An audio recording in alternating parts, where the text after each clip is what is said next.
শীতকাল, রাস্তায় একটু কুয়াশা থাকে। কুয়াশার সময় নাইট ট্রাভেলটা এড়িয়ে যাওয়া ভালো। অনেক সময় ড্রাইভাররা ঘুমিয়ে পড়ে, অনেক সময় আবার কুয়াশায় রাস্তা দেখা যায় না, ফলে অ্যাক্সিডেন্টের রেটটা বেড়ে যায় এই সময়টায়। আমরা তো সেফ লাইফ করব, পুলিশেরও যেমন একটা দায়িত্ব আছে, সাধারণ মানুষকেও বলবো গভীর কুয়াশা থাকলে, যখন থেকে কুয়াশা পড়বে এবং সকালবেলাও কুয়াশাটা থাকে ভোরবেলা 5টা অবধি, সুতরাং কুয়াশার টাইমটা একটু বেটার। সাবধানে গাড়ি চালানো, যাদের খুব এমার্জেন্সি তাদের তো চালাতেই হবে, কিন্তু সাবধানে, খুব আস্তে আস্তে স্পিড মেনটেন করে, যাতে কোনো অসুবিধে না হয়, কেউ কোনো বিপদে না পড়ে। কারণ যেই বিপদে পড়ুক না কেন, বিপদটা কিন্তু আমাদের সকলের গায়ে লাগে। আর একটা কথা আমি বলবো, এই শীতকালটায় আগুন পোয়াতে গিয়ে কিন্তু অনেক জায়গায় আগুন লেগে যায়। এটা যে ইচ্ছাকৃত সেটা আমি বলবো না, কিন্তু যারা বিভিন্ন বস্তিতে থাকেন, বিভিন্ন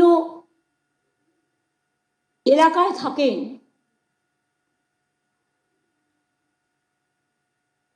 বস্তিগুলোর নাম দিয়েছে উত্তরণ, যেগুলো আইনত স্বীকৃত।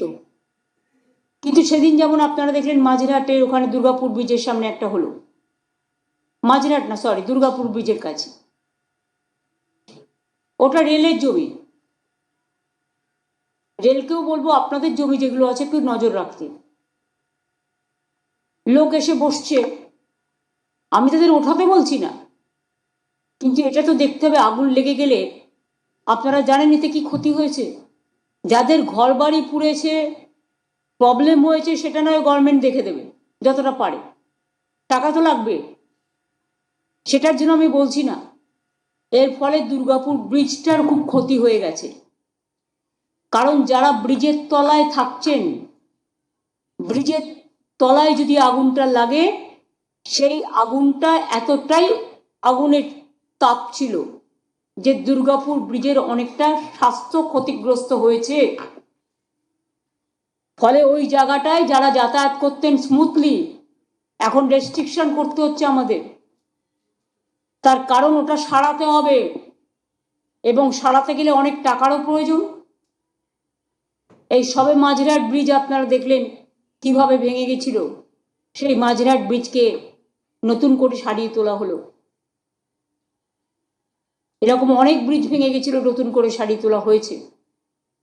ব্রিজেরও একটা হেলথ আছে, এটা ভাববেন না যে ব্রিজের হেলথ নেই, তাদের স্বাস্থ্যও আছে।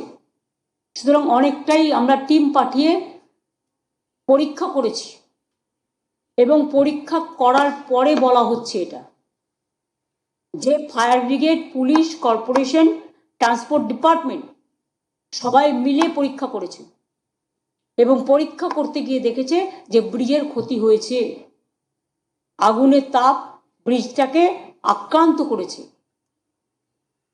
সুতরাং মানুষের ক্ষতিতেও আমরা যেমন ব্যথিত হই, একটা ব্রিজ যদি কোনো রকম নষ্ট হয়ে যায়, সাধারণ মানুষ, লক্ষ লক্ষ মানুষের অসুবিধা হয়।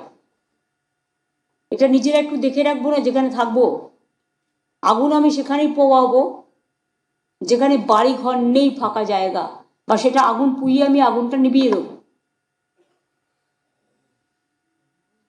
এগুলো সতর্কতা অবলম্বন করার জন্য বলা হচ্ছে, বা সেইটুকুই আমার বলা ছিল।